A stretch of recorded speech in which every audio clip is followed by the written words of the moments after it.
નમસ્કાર. આપણે સૌએ આદિ શંકરાચાર્યના અદ્ભુત જીવન અને એમના તર્ક વિશે ઘણું સાંભળ્યું છે, ખરું ને? પણ મનમાં એક સવાલ તો થાય જ કે એમનું હજારો વર્ષ જૂનું જ્ઞાન આજના આપણા ફાસ્ટ પેસ્ડ જીવનમાં કઈ રીતે કામ આવી શકે? તો ચલો આજના આ વિશ્લેષણમાં આપણે શંકરાચાર્યના ઉપદેશોમાંથી એવા 5 સરળ પણ એકદમ શક્તિશાળી પાઠ સમજીએ જે આપણે રોજબરોજના જીવનમાં સહેલાઈથી અપનાવી શકીએ. આ છે આદિ શંકરાચાર્ય. એ માત્ર કોઈ ઐતિહાસિક વ્યક્તિત્વ નથી, પણ મનના એક એવા માસ્ટર છે જેમનું જ્ઞાન સમયની દરેક કસોટી પર ખરું ઉતર્યું છે. અને સાચું કહું તો આજે પણ આપણી આધુનિકમાં આધુનિક સમસ્યાઓનું સમાધાન બતાવવાની ગજબની ક્ષમતા ધરાવે છે. અને આ સવાલ તો આપણા સૌના મનમાં ક્યારેક ને ક્યારેક તો ઉઠે જ છે. આજના ભાગદોડવાળા જીવનમાં જ્યાં ચારે બાજુ તણાવ છે, અંદરથી એક મૂંઝવણ છે, એની વચ્ચે શું ખરેખર સાચી શાંતિ અને સ્પષ્ટતા મેળવવી શક્ય છે? વેલ, આદિ શંકરાચાર્યના ઉપદેશોમાં આનો જવાબ છુપાયેલો છે. તો ચાલો આ 5 વ્યવહારિક પાઠો દ્વારા આપણા એ મુખ્ય પ્રશ્નનો જવાબ શોધવાની શરૂઆત કરીએ. આ છે આપણો આજનો રોડમેપ. તો સૌથી પહેલો પાઠ, જેનો મુખ્ય સાર છે કાયમી શું છે અને ક્ષણિક શું છે, એની વચ્ચેનો ભેદ પારખવો. શંકરાચાર્યનું આ એક સૂત્ર બ્રહ્મ સત્યમ જગન મિથ્યા ખૂબ જ ગહન છે. ચાલો એને સરળ રીતે સમજીએ. બ્રહ્મ સત્યમ એટલે કે માત્ર પરમ વાસ્તવિકતા, બ્રહ્મ એ જ સાચું છે, કાયમી છે. અને જગન મિથ્યા, આનો અર્થ એ નથી કે દુનિયા છે જ નહીં. એનો અર્થ છે કે આ દુનિયા જે સતત બદલાતી રહે છે એ એક સ્વપ્ન જેવી છે. વિચારો, રાત્રે કોઈ સપનું આવે તો એ વખતે તો સાવ સાચું જ લાગે ને, પણ જેવી આંખ ખુલે તરત સમજાય કે તો એક ભ્રમ હતો. બસ એવી જ રીતે આ ભૌતિક જગત પણ ક્ષણિક છે. ઓકે, તો આ જ્ઞાનને રોજિંદા જીવનમાં કેવી રીતે ઉતારવું? ક્યારે વિચાર્યું છે કે આપણી ખુશી કેમ આટલી બધી બહારની વસ્તુઓ પર ટકેલી છે? આપણી નોકરી, આપણું પદ, સોશિયલ મીડિયા પર મળતી લાઇક્સ, આપણે આપણી ઓળખને આ બધી અસ્થાયી વસ્તુઓ સાથે જ જોડી દીધી છે. શંકરાચાર્ય આપણને યાદ અપાવે છે કે આપણું સાચું સ્વરૂપ, આપણું સાચું મૂલ્ય આ બધાથી ક્યાંય ઉપર છે. બસ એક નાનકડો પ્રયોગ કરી જુઓ.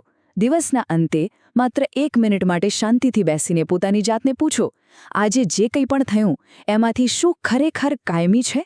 યકીન માનજો, આ નાનકડો અભ્યાસ સમય જતાં મનને અદ્ભુત રીતે હળવું કરી દેશે. સારું, હવે આપણે એ તો સમજ્યા કે કાયમી શું છે. પણ સવાલ એ છે કે કાયમી તત્વ તરફ આગળ કેવી રીતે વધવું? આપણો બીજો પાઠ બસ આ જ વાત શીખવે છે. આચાર્ય શંકર તેમના સાધન પંચકમ જેવા ગ્રંથોમાં ભારપૂર્વક કહે છે કે આધ્યાત્મિક વિકાસ કોઈ એક દિવસનો ચમત્કાર નથી. જીવનમાં જે મોટા પરિવર્તન આવે છે ને, એનું કારણ નાના પણ સતત કરવામાં આવતા પ્રયત્નો જ છે. અને આના માટે કંઈ બહુ મોટો ત્યાગ કરવાની જરૂર નથી. બસ દરરોજ માંડ 10-15 મિનિટ કોઈ સારો શ્લોક, ઉપનિષદની કોઈ પંક્તિ કે કોઈ સારો વિચાર વાંચવા માટે કાઢો. અને આટલો સમય તો વ્યર્થ સોશિયલ મીડિયા સ્ક્રોલિંગમાંથી આરામથી બચાવી શકાય. બીજું, સારા લોકોની સંગતમાં રહો, જેને આપણે સત્સંગ કહીએ છીએ. અને છેલ્લે, જે પણ કામ કરો એને ઈશ્વરને અર્પણ કરવાની ભાવનાથી કરો. આ સાવ નાના લાગતા ફેરફારો જીવનમાં ખરેખર મોટો બદલાવ લાવી શકે છે. ચાલો હવે એક એવા શબ્દ પર આવીએ જેનો અર્થ મોટાભાગના લોકો ખોટો સમજે છે. એ શબ્દ છે વૈરાગ્ય. તો આખરે એનો સાચો અર્થ છે શું? જો સામાન્ય રીતે આપણે વૈરાગ્ય એટલે શું સમજીએ? બધું છોડી દેવું, સંસારથી ભાગી જવું. પણ શંકરાચાર્યનો અર્થ આનાથી બિલકુલ અલગ છે. એમના માટે વૈરાગ્ય એટલે આંતરિક સ્પષ્ટતા, વસ્તુઓ અને પરિસ્થિતિઓને જેવી છે બસ તેવી જ જોવાની ક્ષમતા. એ કોઈ ભૌતિક અંતર નથી, પણ મનની એકદમ સ્પષ્ટ અને સ્થિર અવસ્થા છે. આને સમજવા માટે એક સરસ ઉદાહરણ છે. સમજો કે આપણું જીવન એક સમુદ્ર છે. એમાં સુખ અને દુઃખના મોજા તો આવજા કરવાના જ છે. વૈરાગ્ય એટલે એ મોજા સાથે ઉપર નીચે થવાને બદલે પોતાને એ ઊંડા અને શાંત સમુદ્ર તરીકે ઓળખો, જે મોજાથી પ્રભાવિત નથી થતો. બસ આ દૃષ્ટિકોણ જીવનના દરેક ઉતાર-ચઢાવમાં આપણને સ્થિર રાખે છે. ઘણા લોકો એવું માને છે કે શંકરાચાર્ય એટલે માત્ર જ્ઞાન અને તર્કના આચાર્ય. પણ આ વાત અધૂરી છે. એમની ભજ ગોવિંદમ જેવી રચનાઓ જુઓ, એમાં ભક્તિનો કેવો અદ્ભુત પ્રવાહ વહે છે. એમના ઉપદેશોમાં જ્ઞાન અને ભક્તિ બંને સાથે સાથે ચાલે છે. શંકરાચાર્ય પોતે કહે છે, મુક્તિ તરફ દોરી જતી વસ્તુઓમાં ભક્તિ જ સર્વોચ્ચ સ્થાન ધરાવે છે. અને પછી એ ભક્તિની વ્યાખ્યા કરતા કહે છે, પોતાના સાચા સ્વભાવની શોધ એ જ ભક્તિ છે. કેટલી સુંદર વાત છે. એમના માટે સાચી ભક્તિ એટલે પોતાના અસલી સ્વને શોધવાની તીવ્ર ઈચ્છા. તો આનો આજના સમયમાં શું અર્થ થાય? આધુનિક ભક્તિ એટલે માત્ર પૂજા, જપ કે આરતી જ નહીં. એની સાથે સાથે પ્રામાણિકપણે પોતાની જાતને સવાલ પૂછવો કે હું કોણ છું? મારી સાચી સુરક્ષા ક્યાં છે? આધુનિક ભક્તિ એટલે ભગવાન પાસે ભૌતિક વસ્તુઓ માંગવાને બદલે સાચા જ્ઞાન માટે પ્રાર્થના કરવી. અને હવે આપણો પાંચમો અને અંતિમ પાઠ, જે આપણને શીખવે છે કે આધ્યાત્મિક વિકાસ માટે કોઈ યોગ્ય સમયની રાહ જોવાની જરૂર નથી. જીવનના દરેક તબક્કે, દરેક ઉંમરે તે શક્ય છે. શંકરાચાર્ય એક બહુ મહત્વની વાત કહે છે. એ કહે છે કે શાસ્ત્રોનો અભ્યાસ કરવો એ એક સાધન છે, એ પોતે લક્ષ્ય નથી. જો પુસ્તકોમાંથી મેળવેલું જ્ઞાન જીવનમાં આંતરિક શાંતિનો અનુભવ ન કરાવી શકે, તો એ જ્ઞાન અધૂરું છે. મુખ્ય હેતુ તો જ્ઞાનને જીવવાનો છે, એનો સંગ્રહ કરવાનો નહીં. શંકરાચાર્ય જીવનનું કેવું સચોટ ચિત્રણ કરે છે. બાળપણ રમતગમતમાં જતું રહે છે, યુવાની આનંદ પ્રમોદમાં વીતી જાય છે, અને વૃદ્ધાવસ્થા એ ચિંતાઓમાં જ પસાર થઈ જાય છે.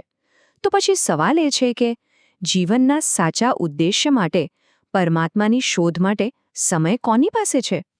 પણ આનો અર્થ એ નથી કે બધું જ છોડી દેવાલું છે. ના, દરેક તબક્કે એક પગલું લઈ શકાય છે. વિદ્યાર્થી દશામાં સારો સત્સંગ અને યોગ્ય માર્ગદર્શન શોધો. ગૃહસ્થ જીવનમાં કર્મયોગનો દૃષ્ટિકોણ અપનાવો. માનો કે આ મારું કર્તવ્ય છે અને મારી સેવા છે.